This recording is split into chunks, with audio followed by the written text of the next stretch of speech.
3년 전 나는 이 요양원에 버려졌습니다. 나를 버린 아들, 며느리의 웃음, 그 웃음이 아직도 귓가에 남았습니다. 이제 내가 그들의 주인이 되었습니다. 그리고 오늘 그들이 만든 지옥으로 내가 돌아왔습니다. 단 하나 달라진 건 이번엔 그들이 그녀를 무시하지 못했다는 것. 사람들은 착각해요. 늙으면 힘이 없어진다고. 아니에요. 늙으면 더 이상 참지 않게 되는 겁니다. 한정에 이른 둘. 평생을 가족을 위해 살았던 여인. 오늘 그녀의 이야기가 시작됩니다. 이야기는 50년 전부터 시작됩니다. 1975년 서울 청계천 근처 22살 한정에는 재봉틀 앞에 앉아 있었어요. 아침 7시부터 밤 11시까지 하루에 옷 50벌을 만들었죠. 손가락은 바늘에 찔려 상처투성이. 하지만 그녀는 멈추지 않았습니다. 꿈이 있었거든요. 언젠가 내 공장을 갖겠어. 그리고 나처럼 가난한 사람들에게 일자리를 주겠어. 그녀는 돈을 모았습니다. 밥을 굶으면서, 옷을 기워 입으면서 단 한 푼도 허투루 쓰지 않았어요. 5년이 흘렀습니다. 그녀는 작은 봉제 공장을 열었어요. 직원 3명, 재봉틀 5대. 그게 전부였죠. 하지만 그녀는 행복했습니다. 처음으로 자신의 인생을 사는 것 같았으니까요. 1980년 그녀는 한 남자를 만났습니다. 박철수, 가난한 회사원. 하지만 눈빛만큼은 따뜻했죠. 당신은 대단한 사람이에요. 언젠가 큰 사업가가 될 거예요. 그녀는 웃었어요. 저는 그냥 열심히 살고 싶을 뿐이에요. 두 사람은 결혼했습니다. 결혼 후 사업은 더 커졌어요. 직원이 30명으로, 재봉틀이 50대로. 그녀는 밤낮 없이 일했죠. 남편도 함께 뛰었고요. 당신, 이제 좀 쉬어요. 아니야, 조금만 더 목표가 있어요. 무슨 목표? 나중에 말해줄게요. 1985년. 그녀는 아들을 낳았습니다. 박준호. 작고 연약한 아기. 그녀는 아이를 안고 울었어요. 이 아이는 절대 가난하게 살지 않게 할 거야. 원하는 거 다 해주고, 좋은 학교 보내주고, 행복하게 살게 해줄 거야. 남편은 그녀의 손을 잡았죠. 당신이 있으면 다 할 수 있어. 하지만 행복은 오래가지 않았습니다. 1990년 남편이 쓰러졌어요. 위암 말기입니다. 6개월, 길어야 1년입니다. 그녀의 세상이 무너졌습니다. 남편은 마지막 순간 말했어요. 여보, 미안해요. 무슨 소리예요? 당신이 왜 미안해요? 당신 꿈 못 이뤄줘서. 꿈은 이미 이뤘어요. 당신이 있었잖아요. 준호 잘 키워줘. 그리고 당신도 행복해져. 남편은 그렇게 세상을 떠났습니다. 그녀는 장례식장에서 단 한 번도 울지 않았어요. 아들이 보고 있었거든요.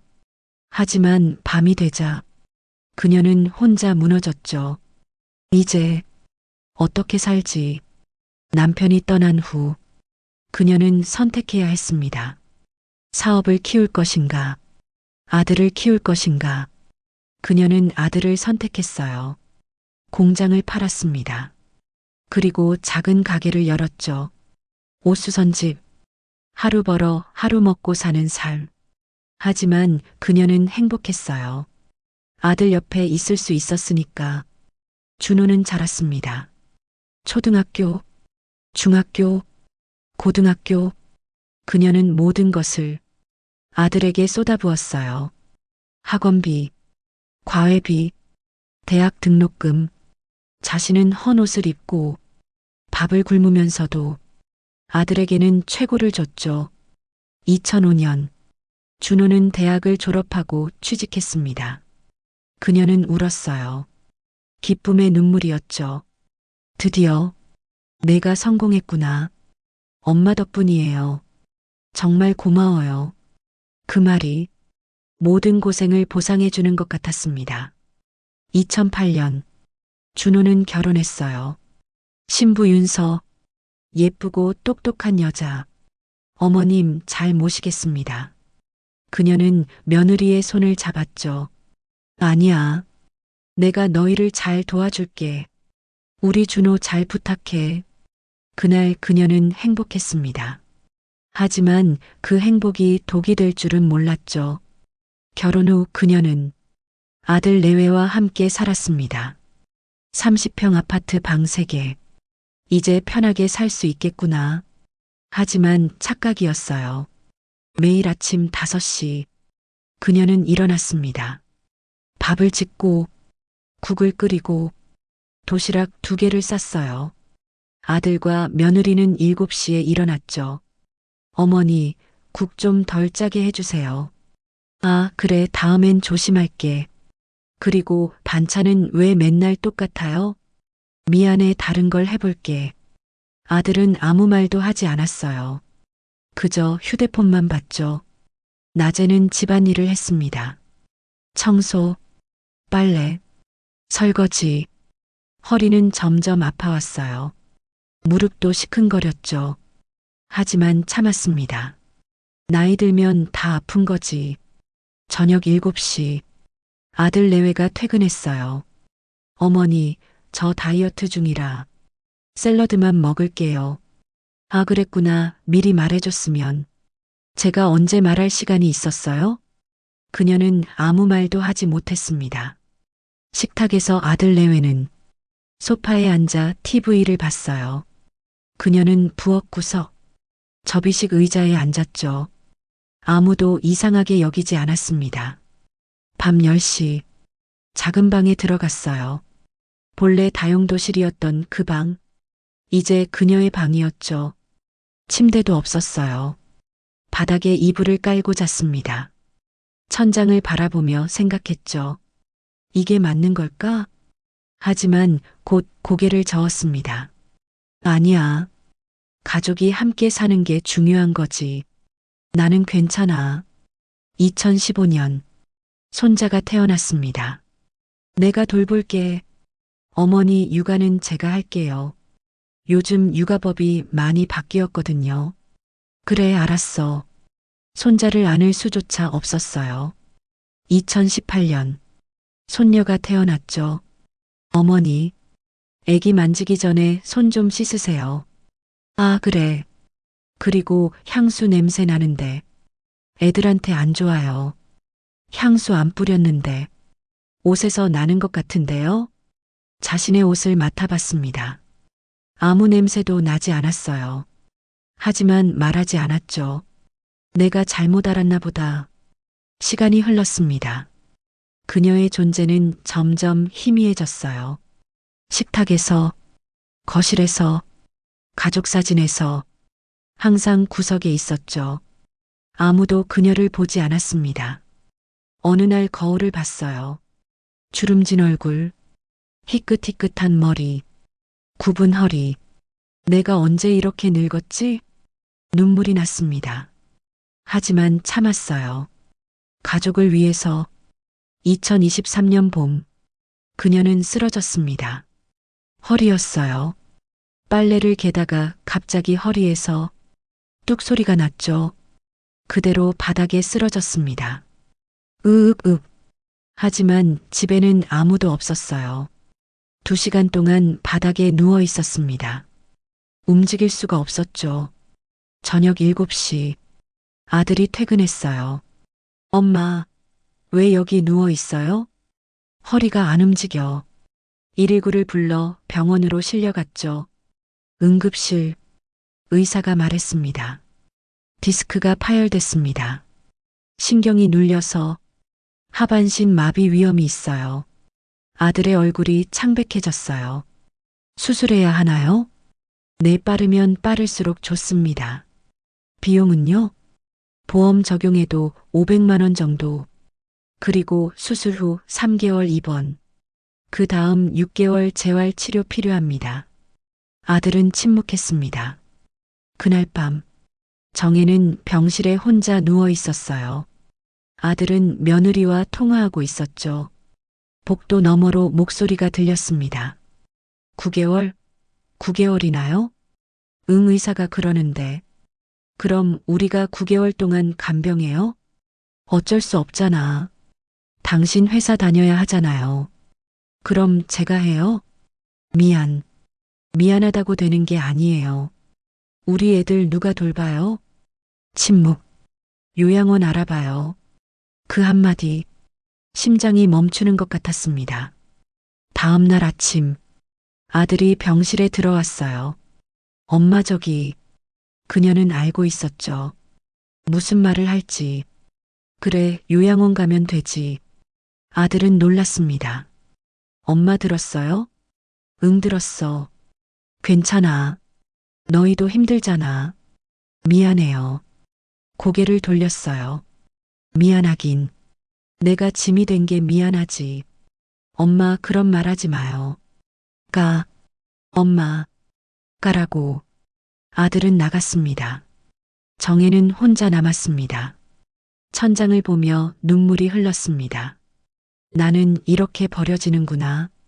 수술은 일주일 후에 진행됐습니다. 아들은 수술 당일에만 왔어요. 며느리는 오지 않았죠. 엄마 나 회사 가야 돼서. 그래 가. 수술 끝나면 연락할게요. 응. 아들은 갔습니다. 수술실. 마취가 시작됐어요. 의사의 목소리가 멀어졌죠. 마지막으로 생각했습니다. 이대로 안 깨면 어떨까? 그리고 의식을 잃었어요. 수술은 성공했습니다. 회복실에서 눈을 떴죠. 낯선 간병인이 서 있었어요. 어르신 깨셨어요? 여기가 어디죠? 회복실이에요.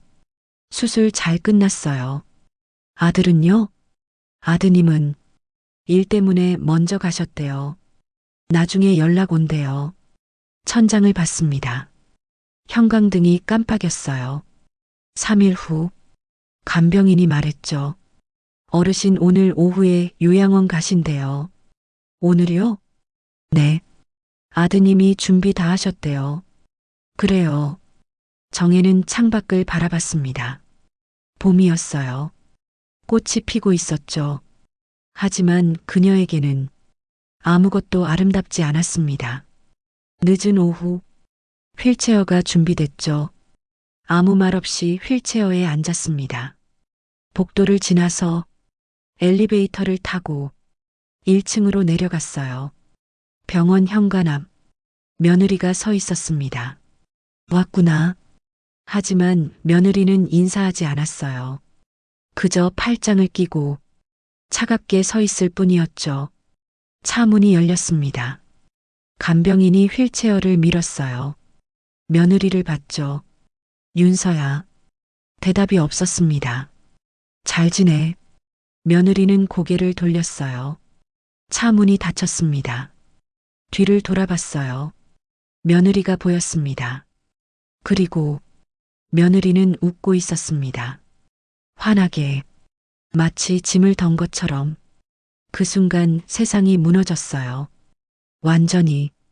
요양원은 조용했습니다. 시계 초침 소리, 복도를 걷는 발소리, 멀리서 들리는 기침 소리. 3층 구석방에 배정됐어요. 창문이 하나, 침대가 하나. 그게 전부였죠. 첫날 밤, 잠들 수 없었습니다. 낯선 침대, 낯선 냄새, 낯선 소리. 모든 게 낯설었어요. 눈을 감았죠. 하지만 눈물이 났습니다. 왜 나는 이렇게 됐을까? 날이 밝았어요. 간호사가 왔죠. 어르신, 아침 식사 시간이에요. 배 안 고파요. 그래도 드셔야죠. 기력 떨어지면 안 돼요. 정혜는 식당으로 갔습니다. 다른 노인들이 앉아 있었어요. 모두 조용히 밥을 먹고 있었죠. 말이 없었습니다. 표정도 없었어요. 마치 살아있는 유령들 같았죠. 밥을 먹었습니다. 맛이 없었어요. 아니 맛을 느낄 수가 없었죠. 그저 기계적으로 숟가락을 들고 입에 넣고 삼켰습니다. 낮 시간 방에 혼자 있었어요. 창밖을 봤죠. 아파트가 보였습니다. 아이들이 뛰어놀고 있었어요. 엄마들이 이야기하고 있었죠. 저 사람들도 언젠가 늙겠지. 그럼 이렇게 버려질까? 일주일이 지났습니다. 아들은 한 번도 오지 않았어요. 전화도 없었죠. 핸드폰을 봤습니다. 전화를 걸까 말까 고민했어요. 하지만 결국 누르지 못했죠. 나한테 이제 관심도 없겠지. 2주가 지났습니다. 점점 말이 없어졌어요. 간호사가 물어봐도, 다른 노인이 말을 걸어도 그저 고개만 끄덕였죠. 나는 이제 끝난 사람이구나. 한 달이 지났습니다. 어느 날 밤, 옆방 할머니가 찾아왔어요. 정혜 씨 괜찮아요? 네. 자꾸 우시는 것 같던데. 아니요. 할머니는 옆에 앉았죠. 나도 여기 온 지 3년 됐어요. 처음엔 나도 그랬어요. 하루하루가 지옥 같았죠. 고개를 들었습니다. 어떻게 버텼어요? 버틴 게 아니에요. 그냥 살았을 뿐이에요. 그만 자책해요. 당신 잘못 아니에요. 전 뭐라도 했어야 했어요. 당신은 평생 했어요. 이젠 그들이 할 차례였던 거예요. 그 말이 눈을 뜨게 했습니다. 나는 잘못하지 않았다. 나는 버려진 게 아니라 선택받지 못한 거다. 그날부터 달라졌어요. 더 이상 자책하지 않았죠. 준비하기 시작했습니다. 3주 뒤 젊은 부원장이 찾아왔습니다. 한정의 어르신, 혹시 세봄복지재단 아세요? 글쎄요. 들어본 것 같기도 하고 어르신이 30년 전에 만드신 재단이에요. 그리고 이 요양원 그 재단 소유예요. 침묵이 흘렀습니다. 천천히 고개를 들었습니다. 그러니까 내가 만든 곳에 내가 버려진 거네요? 정혜는 웃음이 났습니다. 눈물도 함께 흘렀죠. 세상 참 웃기네요. 알고 보니 그녀는 젊은 시절 사업가였습니다. 옷 공장을 운영했고 돈을 모아 복지재단을 세웠죠. 하지만 남편이 죽고 아들을 키우느라 사업을 접었어요. 재단은 전문가에게 맡겼고 엄마로만 살았죠. 그리고 모두가 잊었습니다. 그녀가 누구였는지, 심지어 그녀 자신도. 부원장이 말했습니다. 어르신, 재단 이사회에서 연락이 왔어요. 원장님을 뵙고 싶대요. 나를요? 네. 어르신이 설립자시니까요. 창밖을 봤어요. 30년 전 꿈꿨던 것들이 떠올랐죠. 가난한 사람들에게 희망을 주고 싶었어. 버려진 사람들에게 집을 만들어주고 싶었어. 그 꿈이 아직 살아 있었습니다. 그녀가 잊고 있었을 뿐. 일주일 후 재단 이사회를 만났어요. 회의실에 들어가자 모두가 일어났습니다. 한정의 설립자님 오랜만입니다. 놀랐죠. 그들은 그녀를 기억하고 있었습니다. 어르신이 만드신 재단은 지금 전국 15개 요양원을 운영하고 있습니다.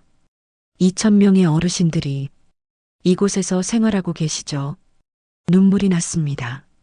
내가 이런 일을 했었구나. 그리고 어르신, 재단 이사장 자리가 공석입니다. 돌아오시겠습니까? 그 순간 깨달았어요. 나는 아직 끝나지 않았어. 아직 시작할 수 있었죠. 같은 시각, 아들은 무너지고 있었습니다. 사업이 부도났어요. 빚이 10이요. 채권자들이 몰려왔습니다. 집 팔아요. 근데 이 집 엄마 명의야. 그럼 명의 바꿔요. 빨리. 하지만 그럴 수 없었습니다. 이미 연락이 두절됐고 법적으로 소유권 이전이 불가능했죠. 며느리는 소리쳤어요. 어머님 때문에 우리가 망하는 거예요. 아들은 고개를 숙였습니다. 내가 너무 심했나? 며느리는 차갑게 말했어요. 후회는 나중에 하세요. 지금은 돈이 급해요. 결국 그들은 무너져 내렸습니다. 집을 빼앗기고, 차를 빼앗기고, 자존심마저 빼앗겼죠. 작은 원룸으로 이사했어요. 10평도 안 되는 공간에서 며느리와 아들은 매일 싸웠습니다. 다 당신 때문이에요. 미안해.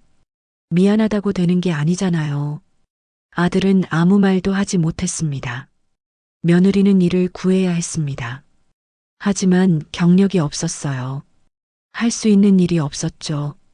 그녀가 찾은 곳이 요양원 간병 공고였습니다.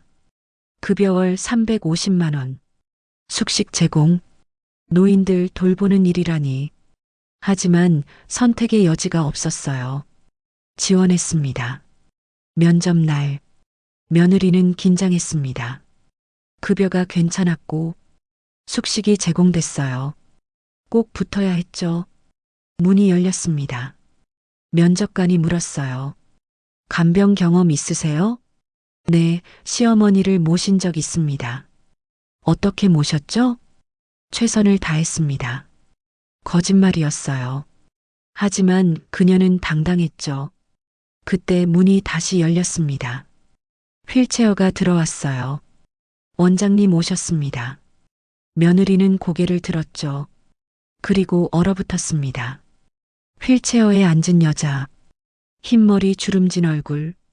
하지만 눈빛만큼은 칼날처럼 날카로웠어요. 어머님. 며느리의 입술이 파르르 떨렸습니다.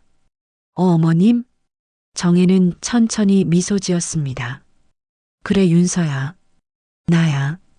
면접관이 어색하게 말했어요. 아, 아시는 분이세요? 정혜는 고개를 끄덕였죠. 응, 우리 며느리야. 며느리는 무너졌습니다. 무릎이 꺾였어요. 죄송합니다. 죄송합니다. 하지만 정혜는 차갑게 말했죠. 사과는 나중에 들을게. 일단 면접부터 봐야지. 네. 일하려고 온 거 아니야? 그럼 해. 면접은 이어졌습니다. 며느리는 떨리는 목소리로 대답했어요. 노인분들을 정성껏 모시겠습니다. 정성껏? 어떻게? 밥 드시는 거 도와드리고 씻기고. 그게 다야? 정성이라는 게 뭔지 알아? 며느리는 대답하지 못했습니다. 정성은 시간을 주는 거야. 관심을 주는 거지. 그 사람이 사람답게 살 수 있게 해주는 거야. 며느리의 얼굴이 하얘졌어요. 제가 못했던 거네요. 그래, 넌 못했어. 면접이 끝났습니다. 합격이야. 며느리는 놀랐습니다. 정말요? 응. 대신 조건이 있어. 무슨? 6개월 동안 여기서 일해. 그리고 노인들을 돌보는 게 뭔지 배워. 그래도 하겠어? 며느리는 고개를 숙였습니다. 하겠습니다. 며느리의 첫 출근일. 새벽 6시. 요양사복을 입었어요. 거울을 봤죠. 낯설었습니다. 내가 이런 일을 하게 되다니. 첫 업무는 노인들을 깨우는 거였어요. 방문을 두드렸습니다. 어르신 일어나실 시간이에요. 대답이 없었습니다. 다시 두드렸어요. 어르신? 문을 열고 들어갔죠. 침대에 할머니가 누워 있었어요. 움직이지 않았습니다. 어르신 가까이 가서 흔들었어요. 할머니가 천천히 눈을 떴죠. 누구세요? 저요? 새로운 간병사예요. 아, 그래요. 할머니는 다시 눈을 감았습니다. 일어나셔야 해요. 피곤해요. 그래도 일어나셔야 해요. 그냥 좀 더 자고 싶어요. 멈칫했죠. 할머니의 목소리가 너무 지쳐 있었거든요. 아침 식사 시간. 노인들에게 밥을 떠서 줬어요. 한 할아버지가 숟가락을 떨어뜨렸죠. 미안합니다. 새 숟가락을 줬습니다. 또 떨어뜨렸어요. 손이 안 움직여서 짜증이 났습니다. 하지만 참았죠. 제가 떠드릴게요. 할아버지의 눈에 눈물이 고였어요. 고마워요.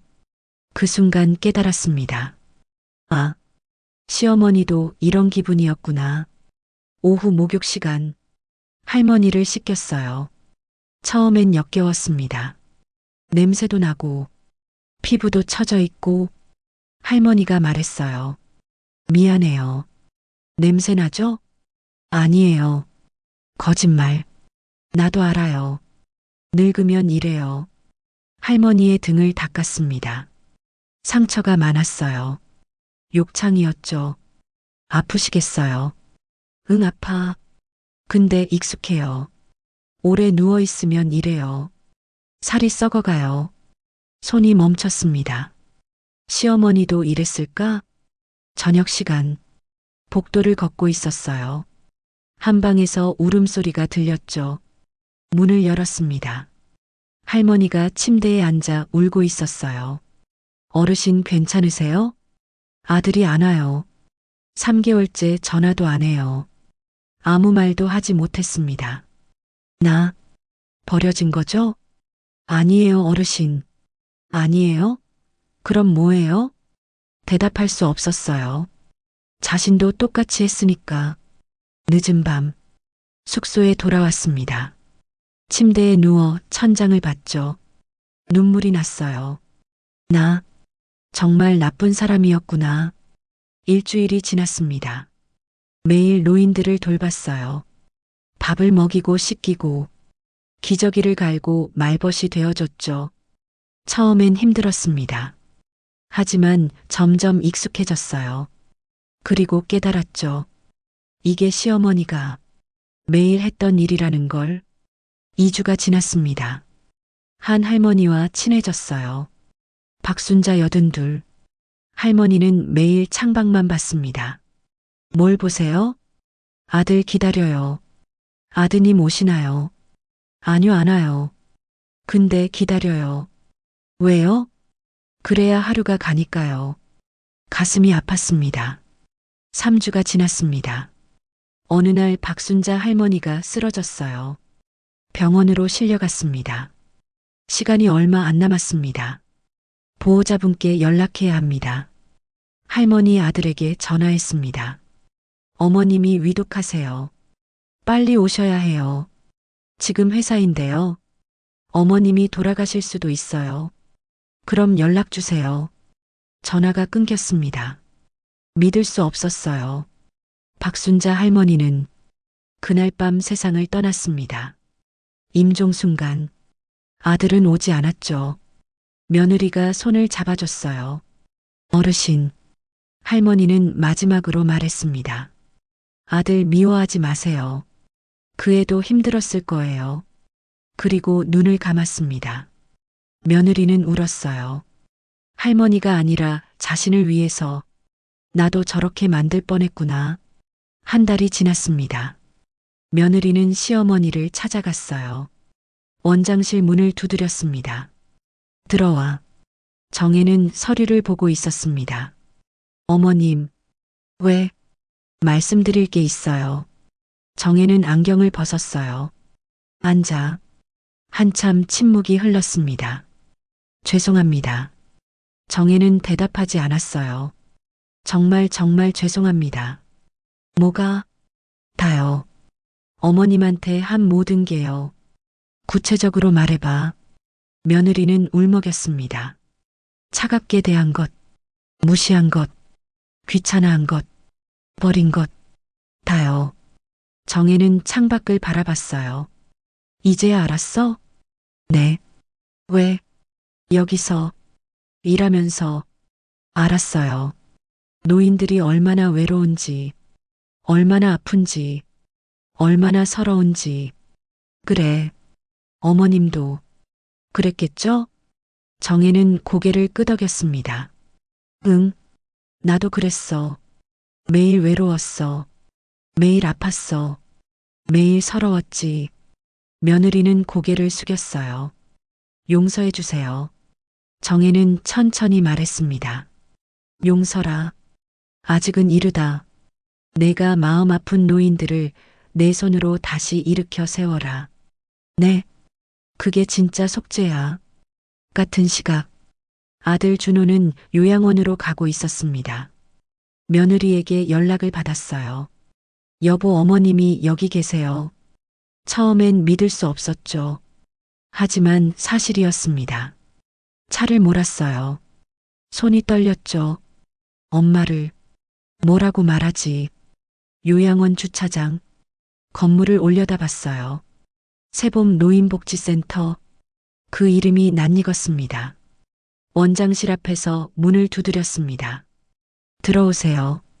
휠체어에 앉은 어머니가 있었습니다. 하지만 달라 보였습니다. 더 이상 작아 보이지 않았어요. 엄마, 왔구나. 침묵이 흘렀습니다. 미안해요.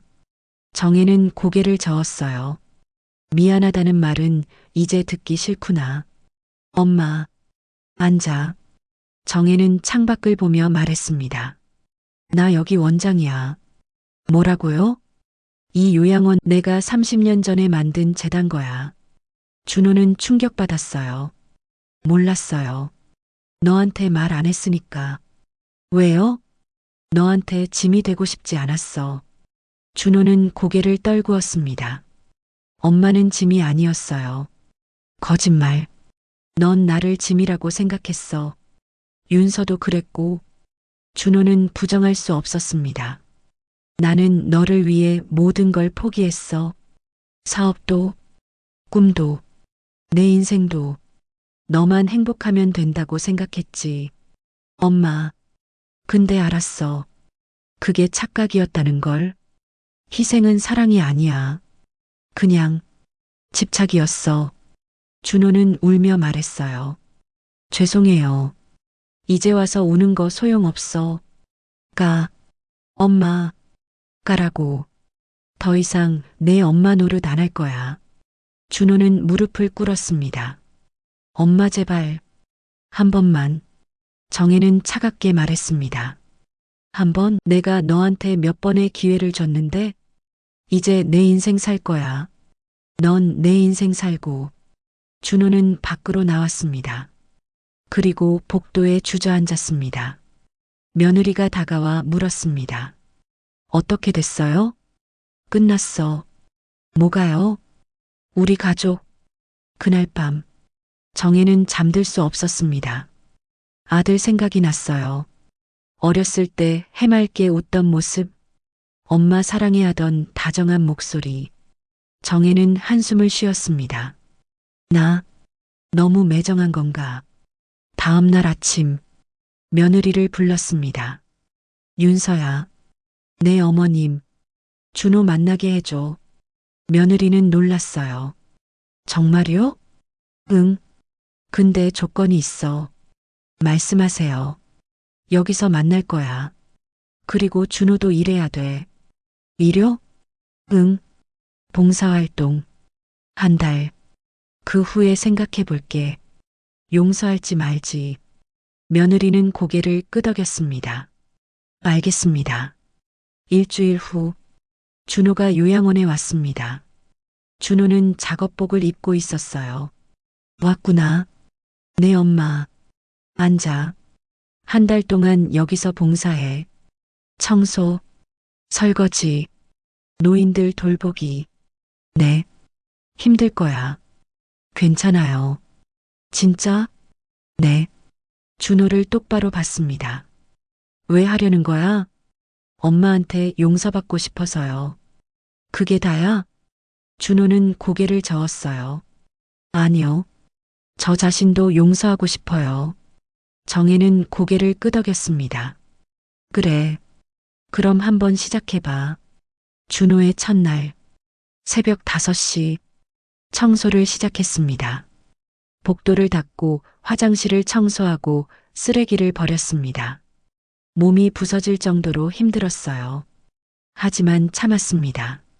오전 8시, 식사 시간, 노인들에게 밥을 날랐어요. 그때 한 할아버지가 말을 걸었어요. 젊은 사람이 왜 여기서 이런 일을 속죄하고 있습니다. 뭘? 부모님한테 잘못한 거요. 할아버지는 웃었습니다. 그래, 다들 그래. 늙고 나서야 후회하지. 오후 2시, 목욕 보조 시간. 할아버지들을 씻겼어요. 처음엔 어색했죠. 하지만 점점 익숙해졌습니다. 한 할아버지가 말했어요. 미안하네. 냄새 나지? 아니에요. 거짓말. 나도 알아. 늙으면 이래 부끄러워. 가슴이 아팠습니다. 엄마도 이런 기분이었을까? 저녁 6시. 아들은 정혜의 방문을 두드렸어요. 엄마, 들어와. 들어가자 정혜는 창밖을 보고 있었습니다. 오늘 어땠어? 힘들었어요. 그래. 네. 근데 좋았어요. 정혜는 고개를 돌렸어요. 그리고 물었어요. 왜? 제가 뭘 놓치고 살았는지 알 것 같아서요. 가족이요, 가족을 놓쳤어요. 정혜는 아무 말 하지 않았습니다. 하지만 눈빛이 조금 부드러워졌습니다. 2주가 지났습니다. 준호는 달라지고 있었어요. 더 이상 힘들다고 투정하지 않았고 노인들을 대하는 태도도 변했습니다. 한 할머니가 말했어요. 준호 씨 착하네. 아니에요. 아니긴. 요즘 젊은 사람들 중에 이런 사람 없어. 엄마 잘 모셔. 노력하겠습니다. 어느 날 며느리와 함께 일했습니다. 많이 달라졌어요. 뭐가? 얼굴이요. 예전엔 항상 찡그리고 있었는데 지금은 편해 보여요. 준호는 웃으며 말했어요. 여기 오니까 마음이 편해. 이상하지? 아니에요. 저도 그래요. 그날 밤 정혜를 찾아갔습니다. 엄마, 왜? 한 가지 여쭤봐도 돼요? 뭔데? 엄마는 왜 나한테 다 퍼주셨어요? 정혜는 한참 생각했어요. 사랑한다고 생각했거든. 근데 아니었어. 그냥 집착이었어. 왜요? 내 아빠 떠나고 너밖에 없었거든. 나한텐. 준호는 울며 말했습니다. 죄송해요. 이제 와서 우는 거 소용없어. 알아요. 근데 그래도 하고 싶어요. 정혜는 준호의 머리를 쓰다듬었습니다. 오랜만이었죠. 3주가 지났습니다. 준호는 이제 완전히 적응했어요. 노인들도 그를 좋아했죠. 준호야, 내 할아버지. 이리 와봐. 할아버지는 사탕을 줬습니다. 너만 혼자 먹어. 감사합니다. 너 효자다. 아니에요. 아니긴. 엄마 생각하면서 여기서 일하는 게 효자지. 준호는 밝게 웃었어요. 어느 날 한 할머니와 이야기했습니다. 할머니는 매일 울고 있었거든요. 할머니 왜 우세요? 딸이 안 와. 연락은요? 전화했는데 받지도 않아. 나 뭘 잘못한 거야? 준호는 할머니의 손을 잡았어요. 할머니 잘못한 거 없어요. 그럼 왜 안 오는데? 그건 딸이 잘못한 거예요. 할머니는 고개를 저었습니다. 아니야. 내가 뭔가 잘못했을 거야. 준호는 가슴이 아팠어요. 엄마도 이렇게 생각했겠지. 그날 저녁, 준호는 정혜에게 물었습니다. 엄마, 왜? 엄마도 나 때문에 자책했어요? 내가 뭘 잘못했나? 그렇게 생각했어요? 정혜는 고개를 끄덕였습니다. 응, 매일. 나는 뭘 잘못한 걸까? 어떻게 해야 사랑받을 수 있을까? 그렇게 생각했지. 준호는 울었어요. 미안해요, 엄마. 정말, 정말 미안해요. 정혜는 준호를 안았습니다. 정말 오랜만이었죠. 이제 됐어. 그만 울어. 4주차. 마지막 주가 됐습니다. 준호는 매일 엄마와 함께 시간을 보냈어요. 산책도 하고 밥도 같이 먹고 옛날 이야기도 많이 했죠. 어느 날 정혜가 물었습니다. 준호야, 엄마가 너한테 미안한 것도 있어. 뭐가요? 너무 많이 줬어. 그게 너를 망쳤어. 준호는 고개를 저었어요. 아니에요. 그건 제가 잘못 받은 거예요. 엄마는 잘못 없어요. 정혜는 웃었습니다. 고마워. 마지막 날, 준호는 엄마 앞에 무릎을 꿇었어요. 엄마, 왜? 용서해 주세요. 정혜는 준호를 일으켰습니다. 이제 일어나. 엄마, 용서는 이미 했어. 정말요? 응, 넌 충분히 배웠어. 준호는 울었습니다. 감사합니다. 이제 가. 너도 내 인생 살아야지. 엄마랑 같이 살고 싶어요. 안 돼. 왜요? 나는 이제 혼자가 편해. 대신 자주 와. 그리고 자주 전화해. 네. 그럼 됐어. 1년이 지났습니다.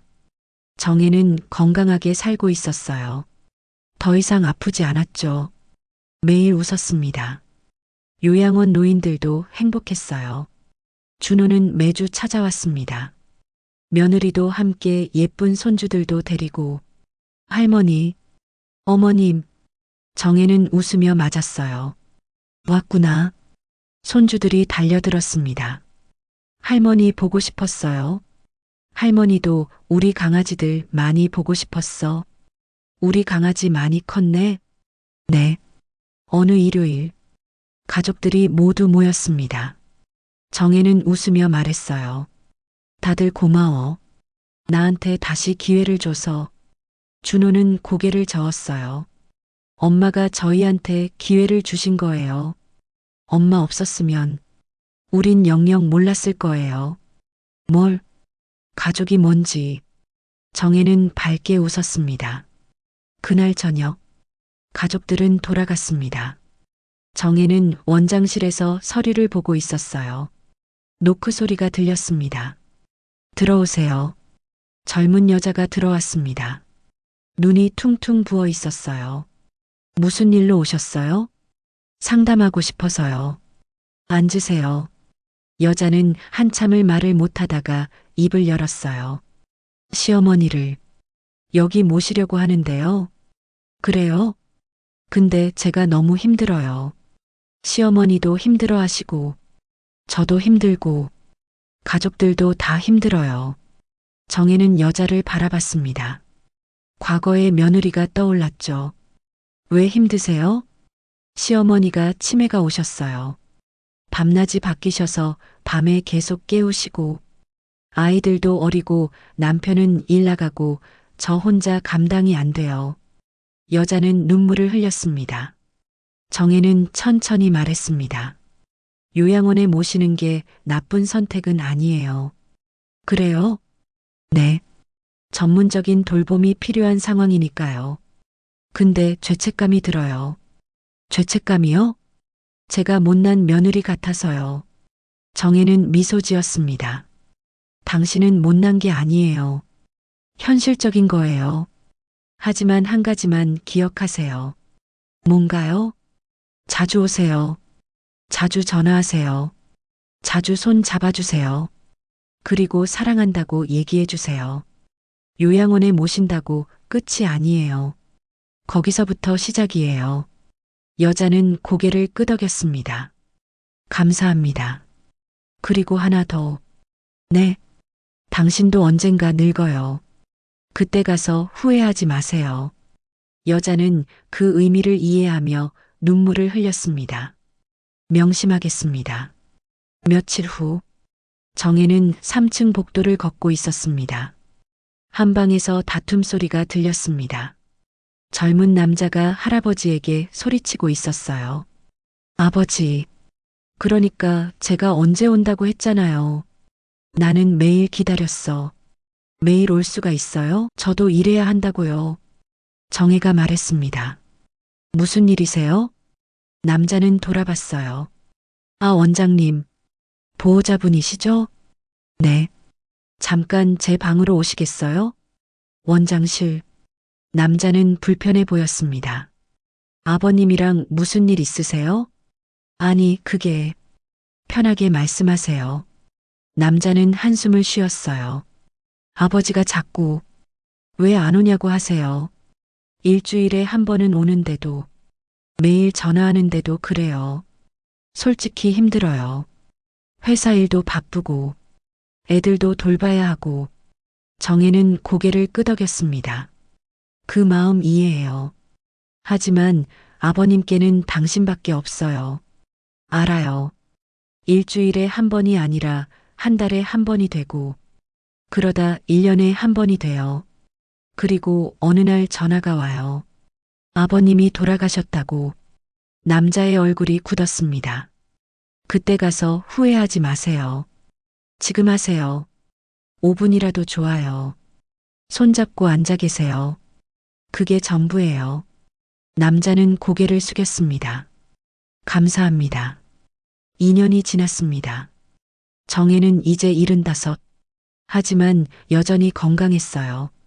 전국 15개 요양원을 관리하고 있었죠.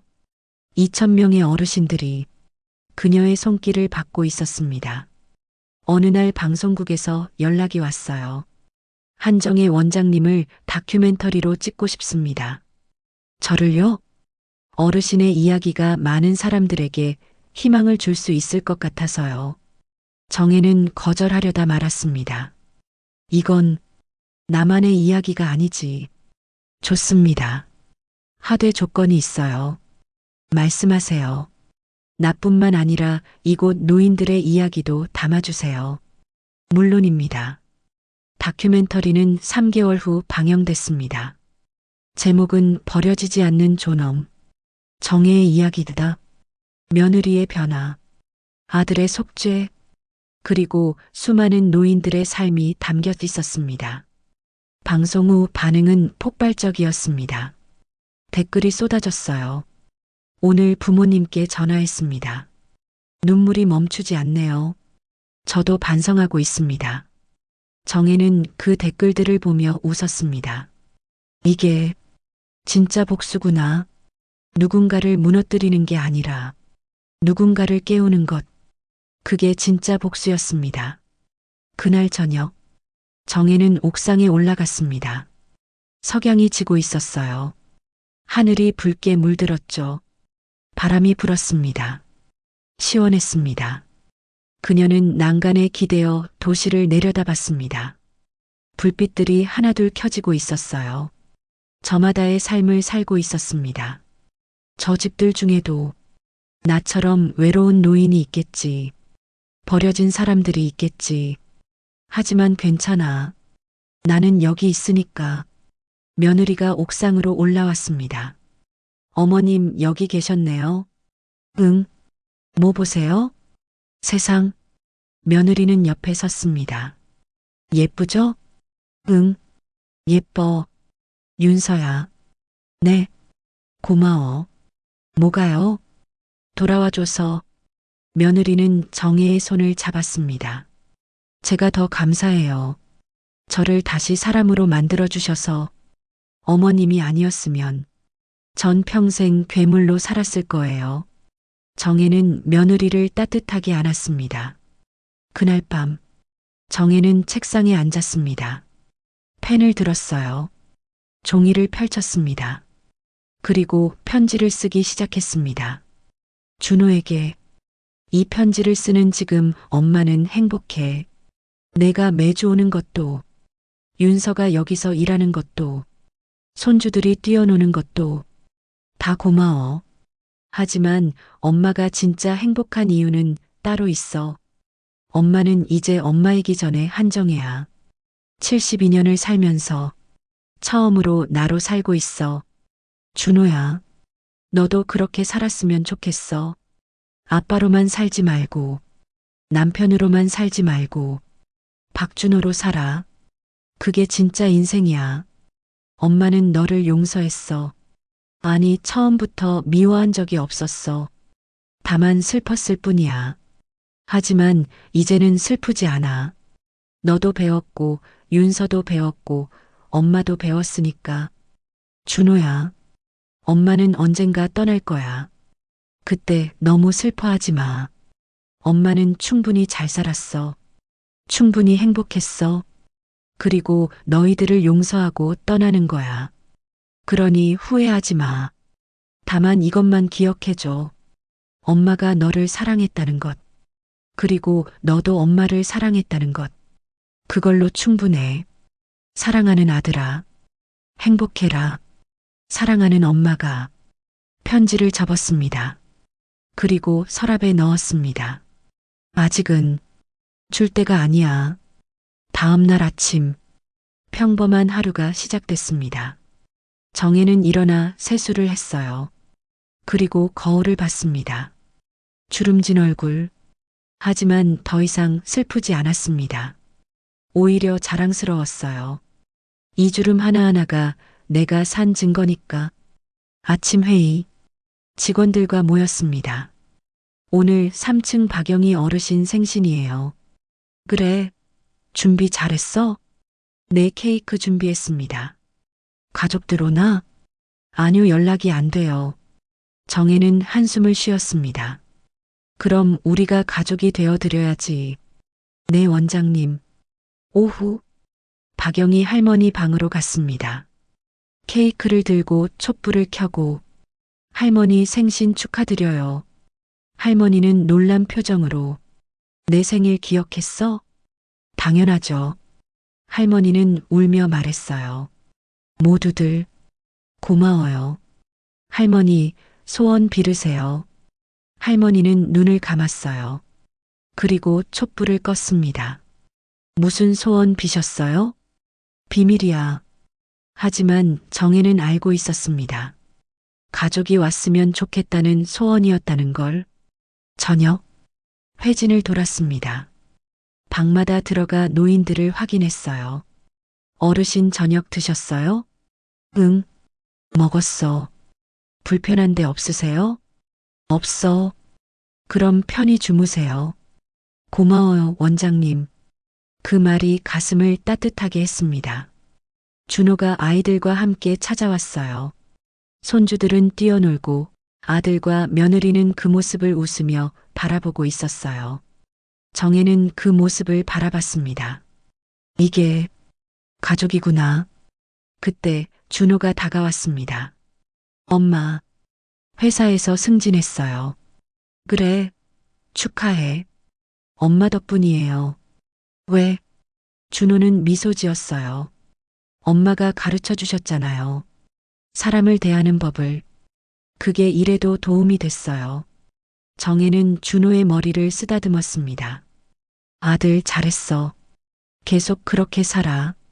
며칠 후 정혜는 놀라운 소식을 들었습니다. 3층 박영희 할머니의 아들이 찾아왔다는 거였어요. 어머니, 할머니는 울고 있었습니다. 왜 이제 와? 미안해요, 어머니 정말. 정말 미안해요. 정혜는 복도에서 그 모습을 보고 있었습니다. 아들이 할머니를 안고 둘 다 울고 있었습니다. 또 하나의 가족이 돌아왔구나. 그날 오후 박영희 할머니의 아들이 정혜를 찾아왔습니다. 원장님, 네, 감사합니다. 뭐가요? 방송 봤어요. 원장님 이야기. 그걸 보고 정신이 번쩍 들었어요. 내가 뭘 하고 있나 싶어서. 정혜는 미소 지었습니다. 늦지 않았어요. 지금부터 잘하시면 돼요. 네, 그러겠습니다. 어느 날 밤, 정혜는 옆방 할머니와 이야기하고 있었습니다. 처음 만났던 그 할머니, 자책하지 말라고 하셨던 그분. 정혜 씨. 네, 정혜 씨 많이 달라졌어. 그래요? 응. 처음 왔을 땐 죽은 사람 같았는데, 지금은 살아있어. 진짜로. 정혜는 웃으며 말했어요. 감사해요. 그때 해주셨던 말씀. 무슨 말? 자책하지 말라고 하셨잖아요. 아, 그 말이 날 깨웠어요. 할머니는 정혜의 손을 잡았습니다. 당신은 참 대단한 사람이야. 아니에요. 아니야. 대단해. 버려지고도 무너지지 않았잖아. 그리고 다시 일어섰잖아. 그게 얼마나 어려운 건데. 정혜는 눈물이 났습니다. 하지만 슬픈 눈물이 아니었어요. 고마워요. 3년이 지났습니다. 정혜는 76. 하지만 여전히 건강했어요. 요양원 정원에 꽃이 피기 시작했어요. 정혜는 매일 아침 정원을 걸었습니다. 노인들도 함께 걸었어요. 며느리도, 간호사들도. 원장님, 오늘 기분 좋아 보이세요? 응, 날씨가 좋아서. 맞아요, 봄이잖아요. 정혜는 밝게 웃었습니다. 그래, 봄이니까. 어느 날, 정혜는 재단 이사회에서 제안을 받았습니다. 원장님, 전국의 요양원을 30개로 늘리려고 합니다. 그래요? 네. 원장님의 철학을 더 많은 곳에 퍼뜨리고 싶습니다. 정혜는 잠시 생각했어요. 좋아요. 하되 한 가지 조건이 있어요. 말씀하세요. 모든 요양원에 가족 상담실을 만들어주세요. 가족 상담실요? 네. 노인을 돌보는 것도 중요하지만 가족을 치유하는 것도 중요하니까요. 이사들은 고개를 끄덕였습니다. 좋은 생각입니다. 그날 저녁, 정혜는 또 옥상에 올라갔습니다. 이제 습관이 됐어요. 하루를 마무리하는 시간. 하늘을 봤죠. 별이 빛나고 있었어요. 사람은 누구나 버려질 수 있어요. 하지만 존엄을 지키는 사람은 단 한 번도 무너지지 않습니다. 가족이랑 같은 집에 사는 사람이 아니에요. 끝까지 기억해주는 사람이죠. 그리고 복수란 누군가를 무너뜨리는 게 아닙니다. 스스로 다시 일어서는 거예요. 정혜는 천천히 계단을 내려갔습니다. 복도를 지나며 노인들이 방을 지나쳤어요. 모두 평화롭게 잠들어 있었습니다. 정혜는 방으로 돌아왔습니다. 침대에 누워서 천장을 바라봤습니다. 그리고 속삭였습니다. 이제야 진짜 자유다. 한정혜, 76, 요양원에 버려진 여자. 하지만 무너지지 않은 여자. 그녀는 오늘도 요양원 마당을 천천히 걷습니다. 세상은 한 바퀴 돌았어요. 그리고 그녀는 다시 왕관을 썼죠. 5년이 흘렀습니다. 한정의 81살. 그녀는 여전히 일하고 있었어요. 물론 예전만큼 바쁘진 않았죠. 하지만 매일 요양원에 나왔습니다. 원장님, 이제 좀 쉬셔야죠. 쉬면 녹슬어. 나는 일하는 게 좋아. 어느 날, 한 기자가 찾아왔습니다. 한정의 원장님, 인터뷰 좀 해도 될까요? 무슨 인터뷰요? 원장님의 인생에 대해서요. 한정혜는 웃었습니다. 내 인생이 뭐 특별한가? 특별하죠. 힘든 상황에서도 다시 일어선 분이시잖아요. 그게 특별한가? 그럼요. 많은 분들이 포기하거든요. 인터뷰가 시작됐습니다. 원장님, 가장 힘들었던 순간은 언제였나요? 정혜는 한참을 생각했어요. 요양원에 처음 왔을 때, 차 안에서 며느리가 웃는 걸 봤을 때, 그때 깨달았죠. 아, 나는 정말 버려졌구나. 그때 어떤 기분이셨어요? 세상이 무너지는 것 같았어요. 그런데 어떻게 다시 일어서셨어요? 정혜는 미소 지었습니다. 옆방 할머니가 말해줬어요. 자책하지 말라고. 그 말이 날 깨웠어요. 내가 잘못한 게 아니라는 걸. 그럼 누가 잘못한 건가요? 아무도 잘못한 게 없어요. 예. 다들 그냥 몰랐을 뿐이에요. 늙는다는 게 뭔지. 아드님과는 지금 어떻게 지내시나요? 좋아요. 매주 와요. 손주들도 데리고. 용서하셨어요? 용서라기보다는 한참을 생각했습니다. 이해했어요. 그 애도 힘들었을 거예요. 완벽한 부모도 없고 완벽한 자식도 없어요. 다들 배워가는 거죠. 며느리분은요? 여기서 일해요. 간호부장이 됐죠. 정말요? 네. 제일 열심히 일해요. 어떻게 그렇게 용서할 수 있으셨어요? 정혜는 창밖을 봤습니다. 미움은 나를 가두는 감옥이거든요. 난 자유롭고 싶었어요. 그래서 용서했어요. 그날 오후 정혜는 새로운 간호사를 교육하고 있었습니다. 김나영 씨, 네 원장님, 노인을 대할 때 제일 중요한 게 뭔지 알아요? 친절함요? 정혜는 고개를 저었습니다. 아니에요. 존중이에요. 노인은 약한 사람이 아니에요. 단지 느린 사람일 뿐이죠. 나영은 고개를 끄덕였습니다. 그리고 하나 더. 네. 저 사람들도 한때는 당신처럼 젊었어요.